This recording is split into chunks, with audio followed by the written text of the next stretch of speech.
¿Cómo puedo saber que Dios está realmente escuchando mis oraciones?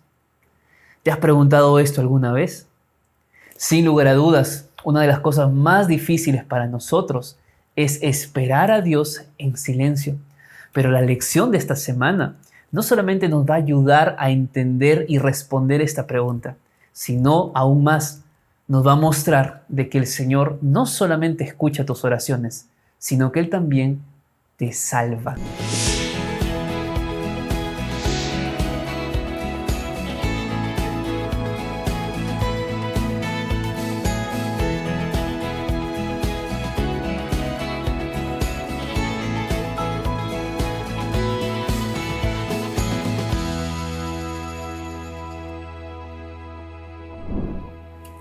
Hola, hola mis queridos amigos, bienvenidos a un nuevo estudio de la Biblia aquí en el canal de YouTube. Un fuerte abrazo para cada uno de ustedes que son parte de esta linda comunidad que cada semana crece y crece. Y para aquellos que están llegando a este canal por primera vez, alguien les mandó un enlace o se toparon con este video de casualidad en las redes sociales. Yo soy Antonio Araujo, yo soy pastor de la Iglesia Adventista aquí en el Perú y me da mucha alegría que hoy nos acompañes. Si tú también quieres unirte a la comunidad, pues suscríbete, dale like a este video, compártelo para que más personas sean bendecidas con la palabra de Dios. Y en esta semana y en este trimestre con un estudio fabuloso sin lugar a dudas que es el libro de Salmos. Yo conversaba con algunos de ustedes en este sábado que me encontré en la iglesia y me decían, pastor, siempre había leído Salmos, sé muchos salmos de memoria, he compartido salmos con otras personas, pero nunca imaginé la profundidad de estos versículos, la emoción que debió albergar en el corazón del escritor cada vez que colocaba allí un canto, una oración. ¿Verdad que sí? Salmos está siendo de gran bendición para nosotros y esta semana también lo será. Así que vamos a orar allí donde estás. Acompáñame para pedir a Dios que nos dirija en el estudio de esta semana. Querido buen Dios y Padre, te damos muchas gracias por la manera como hasta aquí tú nos has cuidado y has guiado nuestra vida. Probablemente hay muchas cosas que en nuestro corazón hoy precisemos de ti, pero queremos que tu Santo Espíritu no solo coloque paz en nosotros, sino que tu Santo Espíritu nos dé claridad de mente y sobre todo que podamos guardar cada palabra que de aquí en adelante hablaremos, que esas palabras sean guardadas en nuestros corazones. Es nuestro pedido, es nuestro deseo, en el nombre de Jesús. Amén. El día domingo de la lección lleva por título "No fueron encubiertos de ti mis huesos", que básicamente es una expresión de clamor frente a un momento de angustia. Y sin lugar a dudas es una expresión de muchos de nosotros al día de hoy. ¿Cuántas veces nos hemos sentido solos? Nos hemos sentido vacíos con la necesidad de que Dios nos llene. Nos hemos sentido llenos de preocupaciones, llenos de problemas y queremos que Dios nos escuche. Y es lindo esa sensación que parte de una convicción cuando tenemos la seguridad de que Dios ha escuchado nuestra oración. Y esta expresión, "no fueron encubiertos de ti mis huesos", muestra que Dios es un Dios todopoderoso. Y en la lección del día domingo vamos a responder 3 preguntas que no son difíciles, pero que sí ameritan mucha reflexión personal. Primera pregunta, ¿cuánto me conoce Dios? Pregúntate tú en este momento, ¿cuánto me conoce Dios? ¿Cuánto sabe Dios de mí? La segunda pregunta que vamos a responder, ¿por qué me conoce así? Mejor dicho, si tú dices, pastor, yo creo que Dios me conoce mucho, o tal vez dices, pastor, yo creo que Dios me conoce completamente. La segunda pregunta es, ¿por qué crees que te conoce tanto? Y la tercera pregunta que vamos a responder aquí es, ¿qué debo hacer yo al saber que Dios me conoce tanto como tú lo acabas de describir en tu respuesta? Para esto, vamos al libro de Salmos, nuestro libro central de este trimestre, y vamos a buscar el Salmo 139. Mientras tú vas buscando el Salmo 139, hay algunas cosas que me gustaría mencionar. Número 1, el Salmo 139 es un salmo donde se muestra el poder de Dios. Vas a encontrar del versículo 1 al 6 la omnisciencia de Dios. Del versículo 7 al 12, la omnipresencia de Dios. Y del versículo 13 al 18, la omnipotencia de Dios. No vamos a leer todos estos salmos por cuestión de tiempo, pero sí vamos a ver de qué manera poética el escritor muestra y caracteriza justamente el poder de Dios. Vamos a leer el versículo número 1 al versículo número 4. Dice así: Jehová, tú me has examinado y conocido. Tú has conocido mi sentarme y mi levantarme. Has entendido desde lejos mis pensamientos. Has escudriñado mi andar y mi reposo, y todos mis caminos te son conocidos. Pues aún no está la palabra en mi lengua, y ya tú, Jehová, lo sabes todo. Respondamos entonces la primera pregunta. ¿Cuánto nos conoce Dios? La respuesta es que Dios nos conoce completamente. Mira, no dudes de Dios. No dudes del poder de Dios. Y nunca pongas en tela de juicio lo que Dios hace en tu vida. Porque si hay alguien que te conoce mucho más de lo que tú mismo puedes conocerte, es justamente Dios. Mira, acá hay algo que llama mucho mi atención. El versículo número 1 dice, tú me has examinado. Versículo número 2, tú has conocido. ¿Qué ha conocido Dios? Mi sentarme y mi levantarme. O sea, Dios me conoce desde que me despierto hasta que me acuesto. Versículo número 3, has escudriñado mi andar y mi reposo. Vuelve la misma, el mismo mensaje, desde que me despierto hasta que me acuesto. Y él termina diciendo en el versículo 3, todos mis caminos te son conocidos. Es imposible creer que yo voy a tomar una decisión, que yo pueda pensar algo sin que Dios no lo sepa. Dios nos conoce completamente y conoce tus alegrías, pero también Dios conoce tus tristezas. Y Dios puede incluso conocer en este momento aquellas lágrimas que no muestras hacia afuera porque no quieres que tus hijos te vean, porque no quieres que tu esposa te vea llorar o tu esposo te vea llorar, tu familia. Pero esas lágrimas que derramas en tu corazón, a solas, en silencio, Dios las escucha, Dios las conoce. Siéntete segura, seguro de que tu vida está en las manos de Dios, mi amigo. Por eso, el salmista David, lo primero que quiere dejarnos muy claro en este capítulo es que Dios nos conoce. Ahora, mira lo que dice el versículo número 6. Tal conocimiento es demasiado maravilloso para mí. Es alto, no lo puedo comprender. ¿A dónde me iré de tu espíritu? ¿A dónde huiré de tu presencia? Si subiera a los cielos, allí estás tú. Y si en el Seol hiciera mi estrado, allí tú estás. Por eso Dios es omnisciente, omnipresente. Pero así como Dios es omnisciente y omnipresente, Dios también es omnipotente. Mira ahora el versículo número 13 y 14. Tú me formaste, me hiciste en el vientre de mi madre. Te alabaré, porque formidables y maravillosas son tus obras.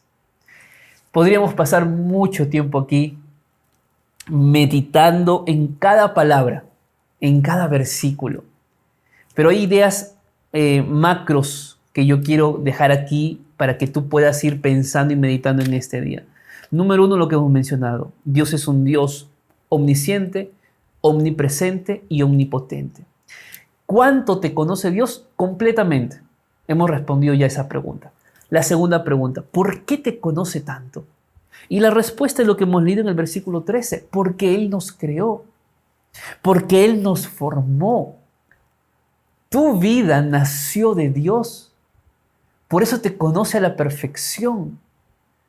El ser humano puede engañarle a su familia, puede engañarle a la iglesia, puede decir que está bien pero se siente mal, puede decir que todas las cosas andan muy bien pero las cosas están decaídas, la familia se está ahogando, el esposo está ahí acabando con su vida porque no puede más con las deudas, porque no puede más con el matrimonio, no puede más con los hijos están allí porque escuchan muchas peleas en casa, muchos problemas.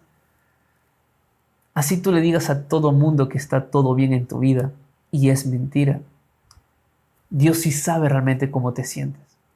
Y aquí viene justamente algo que nosotros debemos saber. Cuando la Biblia dice que Dios escucha, es porque Dios actúa. Es decir, Dios no solamente te escucha como quien coloca su oído para escuchar lo que estás diciendo. No, Dios cuando escucha se prepara para actuar. Y porque tú debes tener la certeza, la fe de que es así, ¿cómo debes actuar frente a esto? Que es la tercera pregunta que planteé al inicio. La respuesta es el versículo número 14. Te alabaré. Te voy a alabar. Voy a seguir creyendo en ti. Porque si tú me conoces a la perfección, porque si tú eres mi creador, yo no tengo que tener miedo frente a ti. Esa debe ser tu oración, debe ser mi oración para Dios.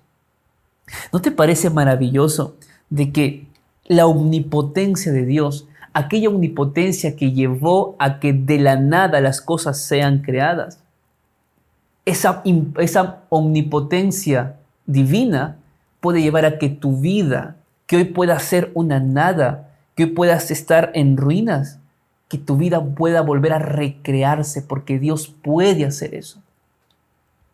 Te sientes cansado, destruido, agotado, sin fuerzas. Mira, recién empezó el año y tal vez ya tiraste todo. No miras con expectativa este año. Dios es un Dios de arte, un Dios que recrea, un Dios que sana. Y por cuanto Él recrea y por cuanto Él puede sanar y por cuanto Él es omnipresente y por cuanto Él te conoce a la perfección, debes alabar siempre al Señor, incluso cuando no entiendas qué es lo que pasa en tu vida. Alaba a Dios porque no fueron encubiertos de los oídos de Dios tus huesos. El día lunes de la lección lleva por título La seguridad del cuidado de Dios. Ya hemos visto el día anterior que Dios nos conoce y nos conoce tanto porque Él es nuestro creador y que por ende debemos sentirnos confiados, tranquilos, sabiendo que nuestra vida está en las manos de Dios. Sin embargo, el salmista David escribe, valga la redundancia, un salmos cuando él se encontraba en el desierto de Parán. Cuando Samuel había muerto prácticamente y probablemente la única persona con influencia en el pueblo de Israel que confiaba en él. Porque mientras que Samuel confiaba en él, en David, Saúl lo perseguía, Saúl lo quería matar. Ahora imagínate la muerte de aquella persona que en ese momento era todo para David. Entonces David escribe un salmos para mostrar esa confianza de que Dios seguía cuidando de él. Y me refiero al Salmo 121. Así que yo quiero invitarte a que vayas a tu Biblia, porque este salmo es un salmo muy conocido, hay muchas canciones de este salmo, probablemente sea uno de los salmos que tú sepas de memoria, pero hay algunas cosas importantes antes de leer que me gustaría mencionarte. Este Salmo 121 era conocido también como el Salmo de Ascensión o el Salmo del Viajero. ¿Recuerdas tú que en la primera lección habíamos estudiado de que de las fiestas anuales habían 3 fiestas que los varones del pueblo de Israel, donde quiera que estén, tenían que ir a Jerusalén para adorar? Bueno, mientras ellos iban, algunos le llaman procesión, y yo expliqué eso porque algunos me preguntaron, pastor, ¿cómo es que ellos hacían procesión? Bueno, básicamente ellos se trasladaban de los diferentes lugares donde se encontraban hacia Jerusalén. Y mientras ellos se trasladaban, ¿sabes qué hacían? Cantaban. Y cuando pasaban por el desierto y las montañas los rodeaban, aquellas montañas inmensas, ellos cantaban el Salmo 121 y decían así: alzaré mis ojos a los montes.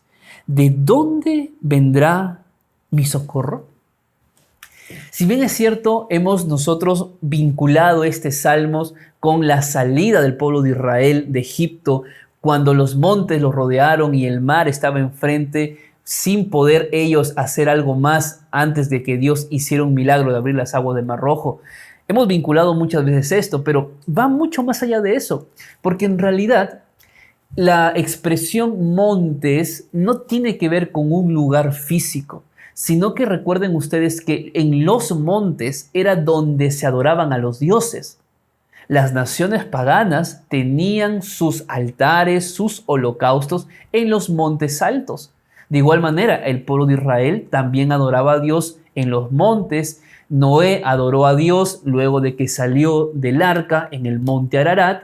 Por lo tanto, la palabra monte o montañas, más que un lugar físico, tenía la connotación de adoración. Y frente a eso es que ellos empiezan cantando así, diciendo, alzaré mis ojos a los montes, ¿encontraré socorro allí? Mira esto, qué maravilloso. Juegan un poquito con una verdad de que Dios es el único Dios, que Dios no habita en los montes. Pero imagínate por un momento caminar rumbo a Jerusalén y ver los altares en los montes y ellos mirar esos altares allí en los montes y decir, pues alzo mis ojos a los montes. ¿De dónde viene mi socorro? ¿Vendrán de esos montes? ¿Vendrán de esos altares? Y ellos mismos responden en el versículo número 2 y dicen, no, mi socorro viene ¿de dónde? De Jehová. ¿Por qué? Porque Jehová hizo los cielos y la tierra. Yo no adoro a los dioses que están en los montes. Yo adoro al Dios que hizo los montes. Ese es el Dios verdadero. Tu confianza debe estar puesta en el único Dios verdadero. Por eso el salmista David dice, mi socorro. ¿Cuándo necesitas tu socorro? Cuando estás en peligro, cuando te sientes sin salida, cuando sientes que todo el mundo te cae encima y te quedas sin fuerzas, cuando comienzas a respirar tan rápidamente que sientes que te falta el aire. En esos momentos, tu socorro es Dios. Frente a las tentaciones del mundo, frente a los problemas que tú puedas encontrar en tu trabajo, frente a aquellas ocasiones donde tus amigos del trabajo, tus amigos del vecindario quisieron que tú faltes a tu fe y faltes a tus principios, Jehová es tu socorro. ¿No te parece maravilloso esto? Por eso el salmista David continúa diciendo en el versículo 3 y 4, no dará tu pie al resbaladero, ni se dormirá el que te guarda. Por cierto, no se adormecerá, ni dormirá el que guarda a Israel. Mejor dicho, Dios no solamente cuida de ti, sino que Dios cuida cada detalle de tu vida. Y por donde Él te guíe, por allí tienes que caminar. Por los momentos difíciles que Él permita que tú afrontes, por allí tienes que avanzar. Frente a las malas noticias que tú puedas recibir, por allí tienes que avanzar. Porque por alguna razón que tal vez no entendemos, que no hay respuesta, Dios lo permitió. Puede ser por una mala decisión que tú tomaste en el pasado y que las consecuencias siguen contigo. Puede ser porque Satanás está intentando que tú caigas. Pero mira, sea cual sea, Dios lo ha permitido. No es que Dios lo ha hecho, pero Dios lo permitió. Y si Dios lo permitió, hoy es tiempo de que tú levantes tus ojos a los cielos y te preguntes, ¿de dónde viene mi socorro? Y tú mismo respondas por fe y por evidencias que hay en la Biblia y en tu vida, que tu socorro viene de Jehová. El día martes de la lección lleva por título El Señor es un refugio en la adversidad. No sé si ya tuviste esta triste y mala experiencia de que alguien te haga sentir mal en público, de que alguien diga algo sobre ti, que lo haya tomado a la broma, pero para ti fue muy duro, fue muy fuerte, tenías ganas de llorar, saliste de ese lugar o lloraste frente a todos porque no podías contener aquellas emociones que habían en tu corazón. Yo no quiero enfocarme en las personas que tristemente hacen eso. Yo quiero enfocarme en cómo muchas veces el ser humano se siente cuando hay muchas personas a su alrededor, pero se siente lo más pequeño del mundo. A mí me ha pasado sentirme lo más pequeño frente a tanta gente. Pero en esa pequeñez, en esa situación donde a veces uno se puede sentir insignificante, que sientes que todo el mundo te ataca, que sientes que todo el mundo está mirándote para criticarte, para juzgarte. Dios es un refugio. Dios está allí para abrazarte, para protegerte. Y esto es lo que también el salmista muestra en el capítulo número 91, que es otro salmo muy conocido y que vamos a meditar en algunos versículos, no vamos a meditar en todos por cuestión de tiempo, pero yo quiero que sí, tú medites a detalle, que tomes un tiempo allí en casa, en el trabajo, en el auto, donde estés y vayas pensando en las palabras de este salmo. Salmos capítulo 91, versículo número 1, dice así: El que habita al abrigo del Altísimo morará bajo la sombra del Omnipotente. Diré yo a Jehová, esperanza mía y castillo mío, mi Dios en quien confiaré. Miren, estos dos versículos tienen muchas enseñanzas. Solo estos dos versículos. Yo voy aquí a repasar algunos de estas enseñanzas y tú luego vas a profundizar de manera personal.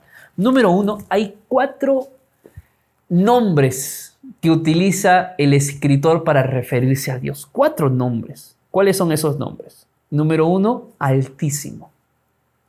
Número 2, Omnipotente. Número 3, Jehová. Y número 4, Dios. ¿Qué es lo que nos quiere decir esto? Que para el salmista, Dios era un Dios real. ¿Cuándo tú puedes describir a una persona? ¿Cuándo la conoces? ¿Cuándo tú puedes saber qué gustos tiene una persona? ¿Qué cosas le molesta a una persona? ¿Qué cosas necesita una persona? ¿Cuándo conoces a esa persona? ¿Y cuándo tú conoces a una persona? Cuando pasas tiempo con la persona.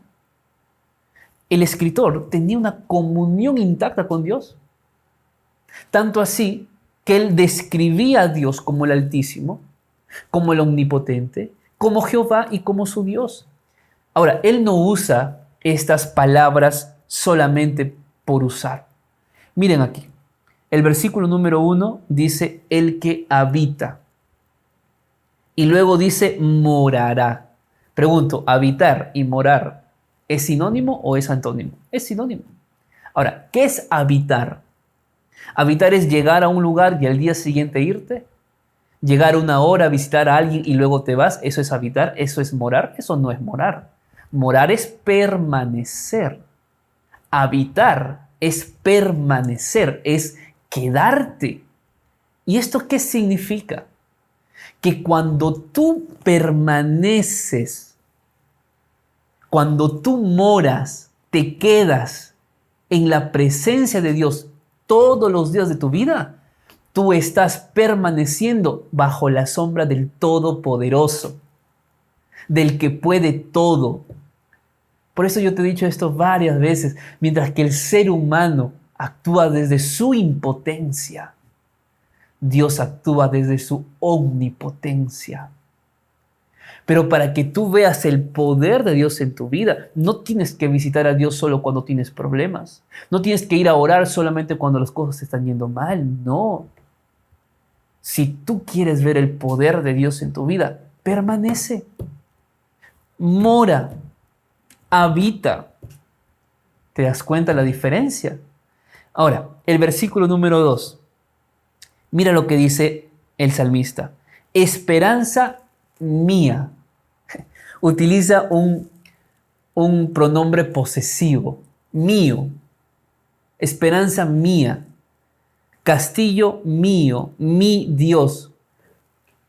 No es egoísta lo que está haciendo aquí el salmista. No lo es. Sino que es la seguridad de que conoce tanto a Dios porque tiene una comunión personal con Él. Y eso es algo que nosotros tenemos que todos los días aprender. Hacer de Dios nuestro Dios, no por egoísmo, sino por la seguridad de que Él está a mi lado y yo estoy convencido de eso porque así su palabra me dice. Pero no es solamente estos dos detalles. El versículo número 4, vamos a leer, dice así. Con sus plumas te cubrirá y debajo de sus alas estarás seguro. Escudo y protección es su verdad. Mientras que en los versículos 1 y 2 hemos visto 4 nombres que el salmista da para Dios, vemos aquí en el versículo 4 4 palabras que tienen un enfoque de seguridad. Número 1, cubrir. 2, seguro. 3, escudo. 4, protección. ¿De qué estamos hablando entonces aquí? De que Dios es un Dios que cuida de sus hijos.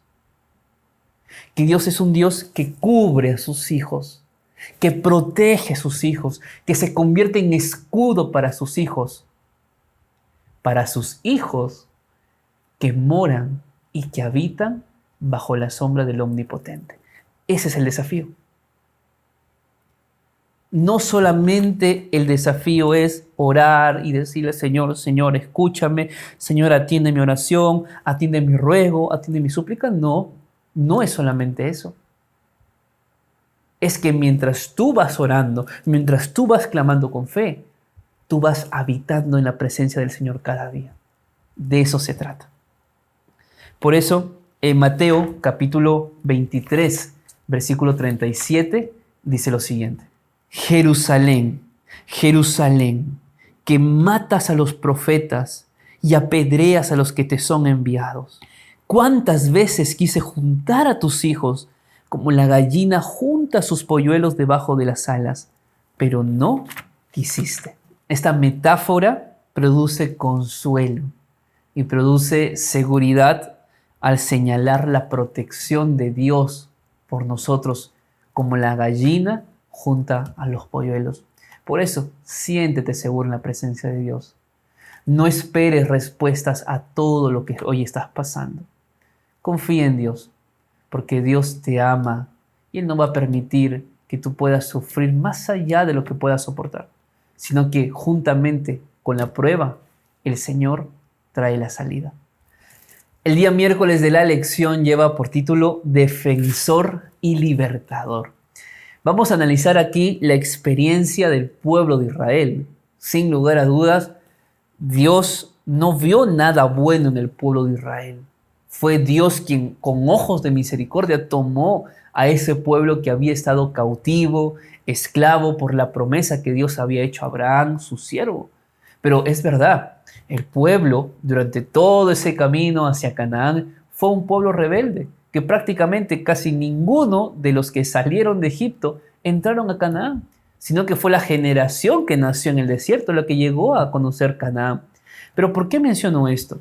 Porque Dios, a pesar de que el pueblo de Israel era un pueblo desobediente, diría yo incluso un pueblo mal agradecido, Dios nunca falló a su pacto o al pacto.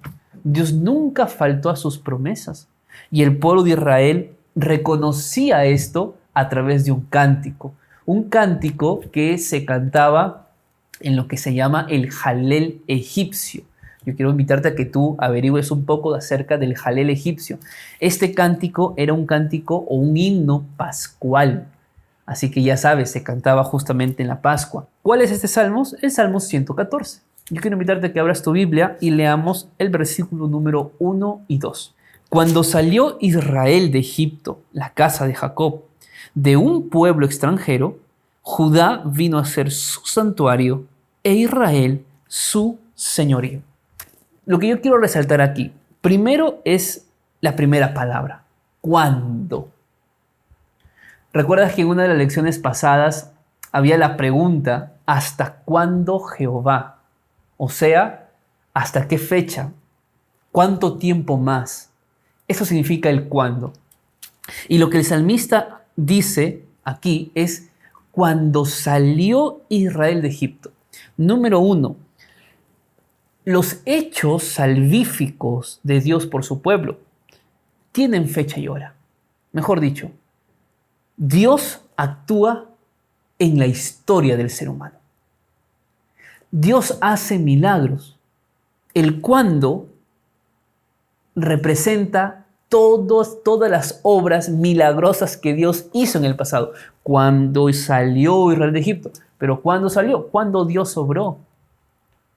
Por eso, si Dios obró para un pueblo que estaba en cautiverio, Dios también puede obrar para tu vida, que hoy pueda estar también en cautiverio espiritual, en cautiverio emocional, en la esclavitud del pecado. Dios puede. Y es interesante porque no solamente muestra el milagro de la liberación, porque Jehová es libertador, sino que también muestra un segundo milagro, que Dios los hizo pueblo suyo. Y eso es algo que solamente Dios podía hacer.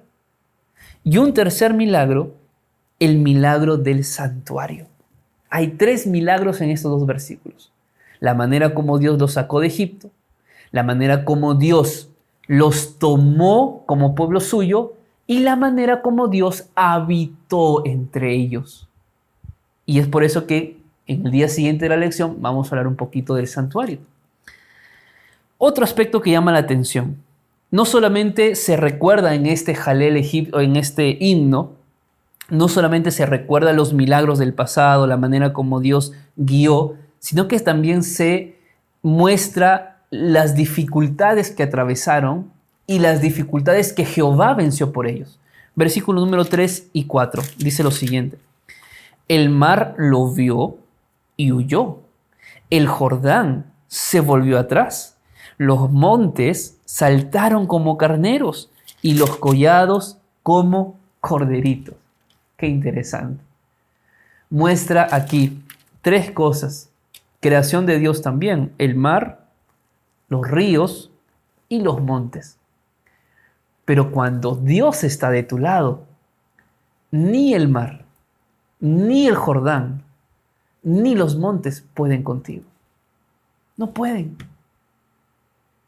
El mar podía contra el pueblo de Israel. El Jordán podía contra el pueblo de Israel. Los montes podían contra el pueblo de Israel, pero cuando Dios apareció y abrió el mar rojo e hizo pasar en seco al pueblo de Israel por el río Jordán, te das cuenta que Dios es un Dios todopoderoso. Y ese Dios todopoderoso que actuó en la vida del pueblo de Israel es tu mismo Dios. Por eso puedes confiar en Él. Puedes tener la seguridad de que un milagro más Dios puede hacer en tu vida. Por eso el versículo número 7 dice así: a la presencia de Jehová tiembla la tierra, a la presencia del Dios de Jacob, el cual cambió la peña en estanque de aguas, en fuentes de aguas la roca. ¿Dios es maravilloso o no es maravilloso? ¿Dios es tu libertador o no es tu libertador? ¿Dios es tu defensor? Claro que lo es. Confía en Él. El día jueves de la lección lleva por título Ayuda desde el santuario. El santuario era todo para el pueblo de Israel, porque el santuario era el milagro de la presencia de Dios en medio de su pueblo. Tú sabes que desde que Adán y Eva pecaron, no hubo más una comunicación directa con el ser humano. Mejor dicho, el ser humano no podía más verse cara a cara con Dios. El pecado generó una separación entre el hombre y Dios, pero Dios deseó morar con su pueblo y lo hizo a través del santuario. Y es curioso, pero al mismo tiempo es entendible que Salmos, al ser un libro teológico, no pase por alto las escenas del santuario. Y tú vas a encontrar en el día jueves diferentes pasajes bíblicos donde se hace mención al santuario. Pero claro, no es simplemente una mención, es comprender cuán importante era el santuario para ellos y cuán importante es el santuario para ti y para mí. Vamos a leer algunos de estos versículos. Salmos capítulo 20, versículo número 1. Dice la palabra de Dios: Jehová te escuche en el día de conflicto. El nombre del Dios de Jacob te defienda y te envíe ayuda desde el santuario y desde Sión te sostenga. ¿De qué lugar viene la ayuda? Del santuario. ¿Y quién está en el santuario? Cristo. ¿Te das cuenta? Y porque Cristo está en el santuario, puedes acercarte al santuario para buscar ayuda. Siguiente texto bíblico, capítulo 27, versículo 4 y 5. Una cosa he demandado a Jehová y esto buscaré, que esté yo en la casa de Jehová todos los días de mi vida, para contemplar la hermosura de Jehová y para buscarlo en su santo templo. Él me esconderá en su tabernáculo en el día del mal, me ocultará en lo reservado de su morada, y sobre una roca me pondrá en alto. No solamente vas a encontrar ayuda en el santuario, sino que también vas a encontrar protección, seguridad. Todo lo que hemos mencionado en estos días se resume en la presencia del santuario en la vida nuestra. Un texto más. Salmo 61, versículo 4. Dice lo siguiente: yo habitaré en tu tabernáculo para siempre.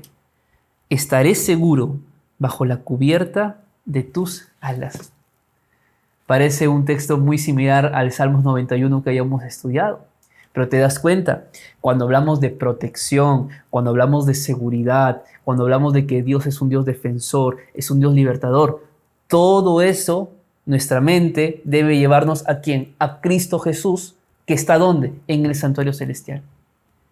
Y todos estos versículos que hemos leído, de que la presencia de Dios está en el santuario y que podemos acercarnos, por tanto podemos buscarlo, de que Dios es el que juzga, el que hace justicia en nosotros, todo esto que hemos estado estudiando en esta semana y también en la semana anterior, se resume en un texto que escribió Pablo en Hebreos 4, versículo 15 y 16. Veamos qué nos dice.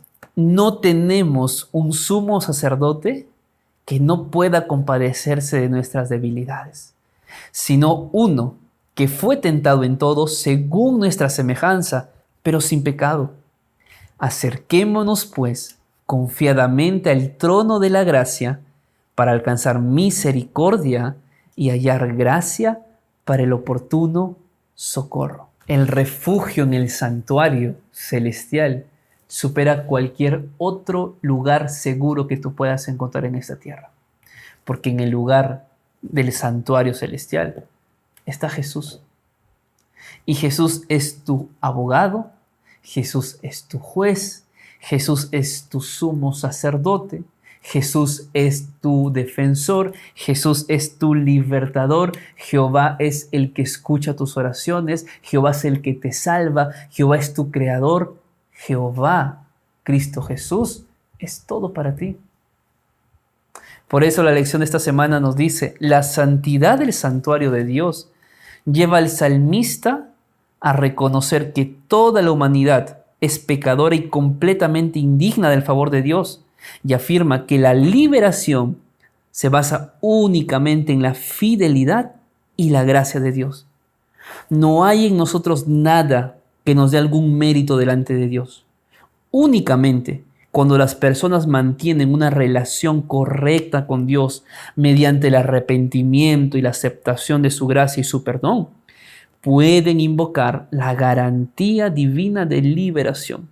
El servicio del santuario representa la salvación que se encuentra en Jesús. Queridos amigos, la lección de esta semana es una lección que nos invita a confiar en nuestro Dios Todopoderoso.